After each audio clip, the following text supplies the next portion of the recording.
live of other things. Because in the old age and all that, everybody will leave. God is the only trustworthy.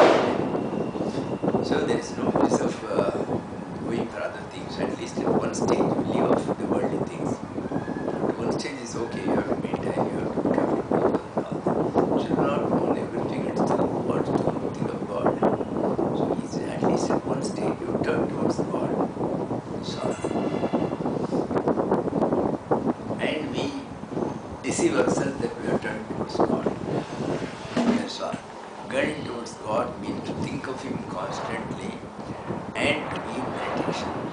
So all these things, any other things we do, they have nothing to do with God.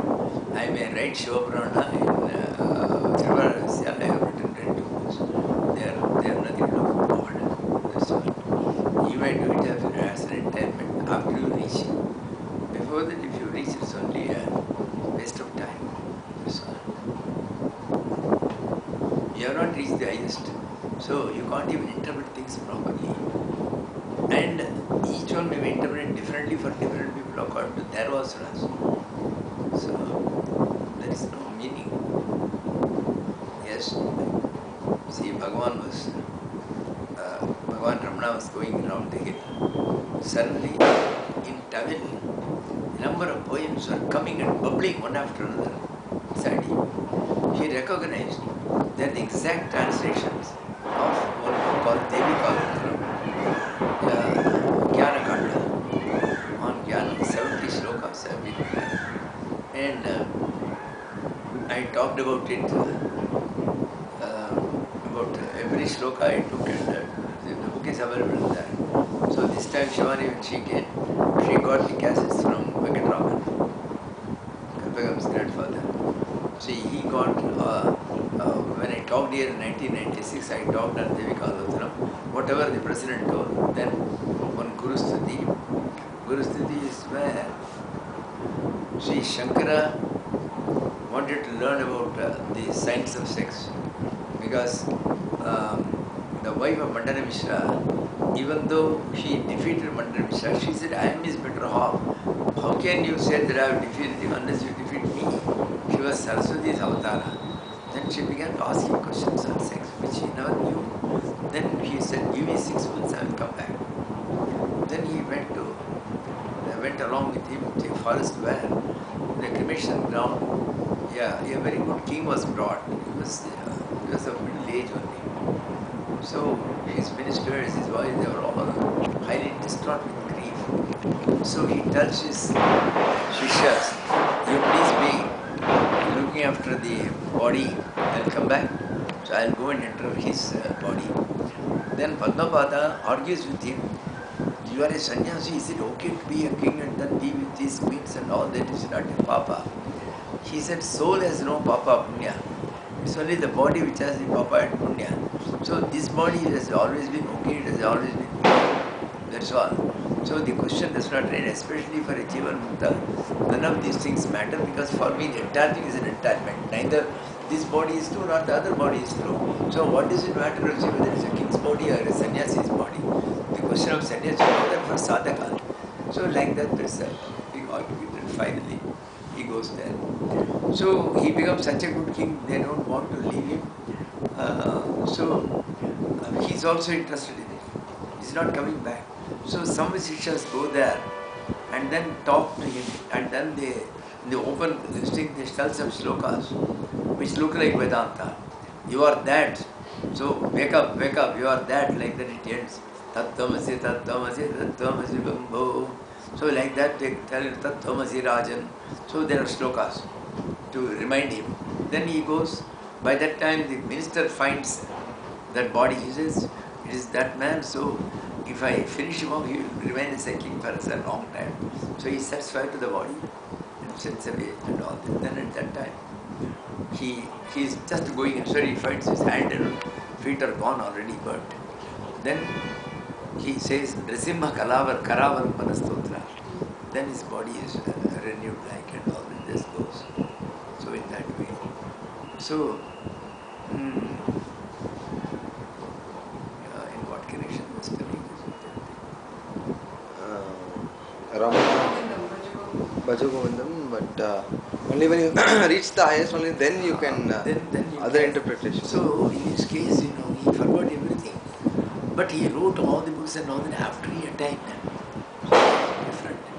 So earlier, nothing but meditation is God service. Going and doing 100 things in a temple, it will give you punya in the next birth, you will get a good birth and get some more concessions. But it won't give you God. That's all. God can be obtained only by thinking of Him, constant thinking of Him, through meditation. And the Guru's grace also works. So all these things are necessary. You have to read about him, you have to think about him, not gossip about various sannyas, whether he is better, he is better. None of them is true. None of them is true. That's all. And even when you read out a book for somebody else, you want to see, we don't know what are the motives. You want to show off your English knowledge, you want to show off your good accent. So you want to tell him, the fellow doesn't know the meaning, you want to talk about him half an hour about the meaning of it. We do not know. So each one let him read for himself, that is Swadhyaya. So don't try to tell others in the beginning itself. So unless you have the God's command which comes to you, which will know that is God's command. So that is what it says, Bhaja Govindam, Bhaja Govindam. Think of the Lord, worship the Lord. Think of Him at all times. So at certain time comes when all your duties in the world are over, like, then the only duty is God. Nobody is a duty, neither father nor mother nor office, nothing is a duty. Till that time you have to follow the duties, because you have not reached a stage where you can. So till you reach the highest stage, you have to do all your duties. Office work is a duty, it has to be done correctly. You can't say that 3 hours earlier every day you go away, slip away and all. It's all wrong. See, because when you want to go to perfection, to be perfect everywhere, you should feel. Because it's all God's work you are doing. So you can't afford to be lapse. You can't afford to be non-vigilant. So everywhere and everywhere deal with kindness. That's most important. Loving kindness. Whether he is an enemy or friend. Loving kindness does not mean involvement. Don't get involved in anybody's life. You are not concerned. There's a limit. Stop. That's all. The kindness goes up to that extent. If somebody is in trouble, and if they approach you, don't go by yourself, don't volunteer. If somebody approaches you, then you try to do what you can, then forget about it, turn back, don't continue the relationship. That's all there is. So always come back to the Lord, come back to the Lord. You may forget Him, or you may be involved. Again you come back to the Lord. That's your home. That's all.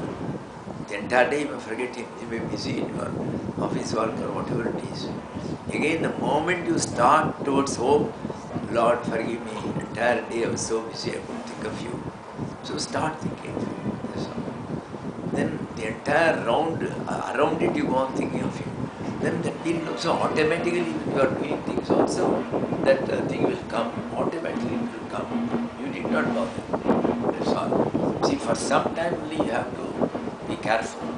And once you make a habit of it, then you need not worry. That's all. Automatically the mind will think. That's all.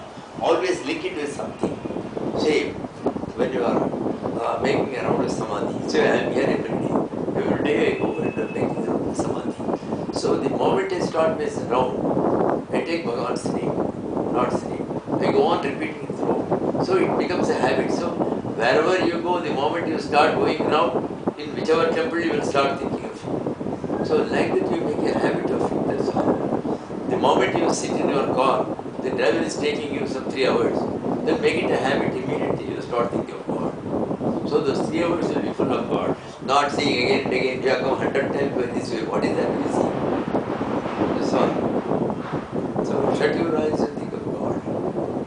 So like that we have to make a habit of it. And then automatically everything comes.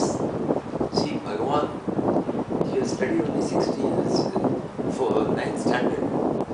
And how did he know all these things? So much of these things.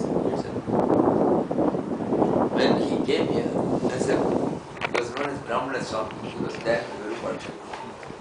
His father's brother came. His father's brother came to find him where he is. Somebody told me he's here.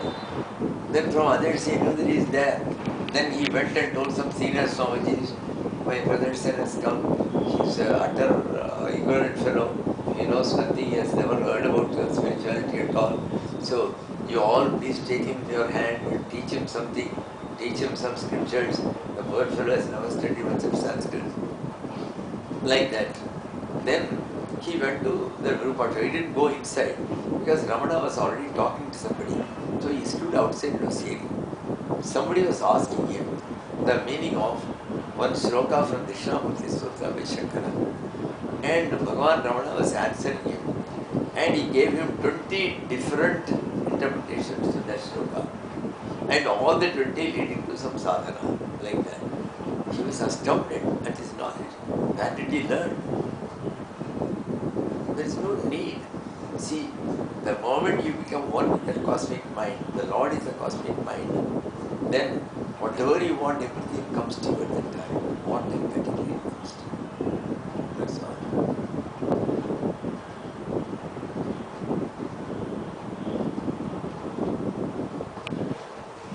So all the knowledge comes. Ramakshna Paramahamsa, where did he gain all his knowledge? Tell me, who taught him about Bhakti? His father was a Jamindar, he was only looking after the land. He was not much of a Bhakta.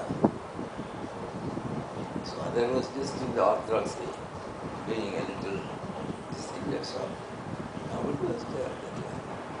How did he go? Constantly thinking of him, all knowledge comes from him. That's all. No knowledge, you are reading the books. You may read at that time, it looks nice. See, today's Tattva-loka, so many good things are there, you read it. And if I ask you, you won't be able to answer one line.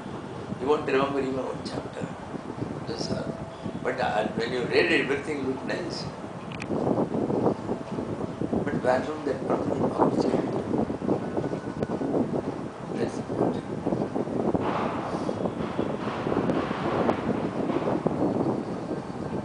But that means even superficial remembrance is better than no remembrance at all.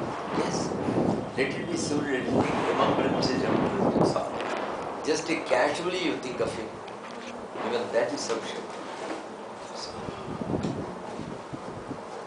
So thinking of the Lord at all times is the easiest of sadhanas. Because jnana, sitting in meditation on who am I, all these things they have got, they require a lot of foundations. It is not so easy as people think. So, to love the Lord, to think of Him, is the easiest means. You cannot love the Lord, you just pretend to love Him. Pretend, fake it. Go on daily saying,